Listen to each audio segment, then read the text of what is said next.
مسلمان ہونے کے لیے اس شہادتین کی ضرورت ہے. جو بھی شخص لا الہ الا اللہ محمد رسول اللہ صلی اللہ علیہ وآلہ وسلم یہ اقرار کرے، یہ مسلمان ہونے کے لیے ضروری ہے. شیعہ ہونے کے لیے کیا ضروری ہے؟ شیعہ ہونے کے لیے ضروری ہے کہ انسان اللہ کی شہادت دے دے، رسول پاک صلی اللہ علیہ وآلہ وسلم کی رسالت کو قبول کرے، اور اس کے علاوہ حضرت زہرا سلام اللہ علیہا کی عصمت کا اعتراف کرے، اور 12 اماموں کی امامت کا، کہ صرف یہ 12 امام، نہ 13 امام ہے، نہ 14 امام، نہ 15 امام.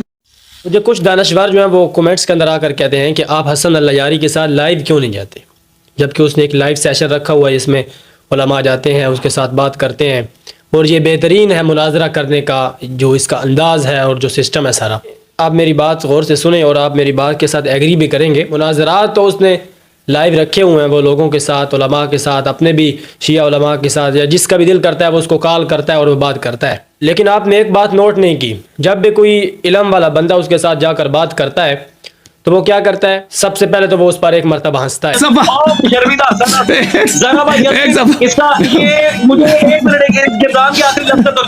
کے بعد کیا کرتا ہے؟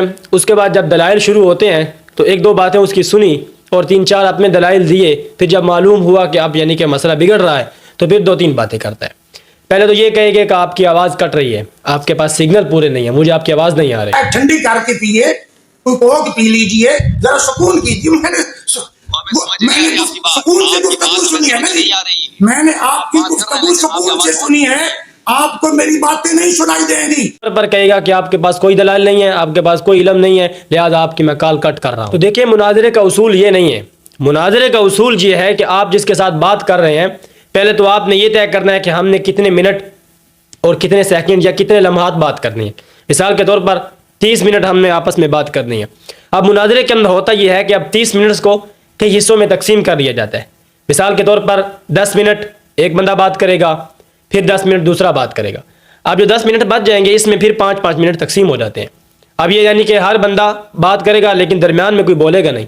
اب ادھر کیا ہوتا ہے؟ وہ ایک بندہ کو بات کرتا ہے، وہ اس بات کو چھوڑ کر دوسری کی طرف چلا جاتا ہے، اور جب تھوڑا سا معاملہ بگڑتا ہے، اس کو معلوم ہوتا ہے کہ اب مسئلہ خراب ہو رہا ہے تو پھر کال کٹ کر دیتا ہے. ایسا نہیں ہوتا ہے. جب ایک بندہ آپ کے لیے تیاری کر کے آیا ہے، محنت کر کے آیا ہے، مطالعہ کر کے آیا ہے، تو آپ اس کے ساتھ پوری بات کریں. یہ اس طرح ہوا ہے، کئی علماء کے ساتھ ایسا ہوا ہے، وہ اس کے ساتھ بات کر رہے ہوتے ہیں، جب اس کو معلوم ہوتا ہے کہ اب مسئلہ خراب ہو رہا ہے تو وہ کال کٹ کر دیتا ہے، بات ختم ہو جاتی ہے. اب یہ لوگوں کا تاثر یہ جاتا ہے کہ جیسے کہ ایسا ہوا ہے کہ حسن اللیاری جیت گیا ہے. جیتنے والی اس میں کوئی بات نہیں. الحمدللہ جتنی باتیں وہ میڈیا پر کرتا ہے اس کے سارے سوالات بھی آتے ہیں، سوالات کے جواب بھی آتے ہیں، ان احادیث کے معنی بھی آتے ہیں، ان احادیث کی سندیں بھی ہمیں پتہ ہے. ہمیں پتہ ہے کہ ان حدیث میں کون کون سے راوی ہیں، کس کس راوی پر کس کس نے جرح کی، ہمیں سب معلوم. یہ کون سا طریقہ ہے کہ آپ اس کو دے رہے ہیں 2 منٹ، وہ بات کر رہا ہے تو آپ اس کی بات کو کاٹ کر 2-3 دلائل پیش کرتے ہیں.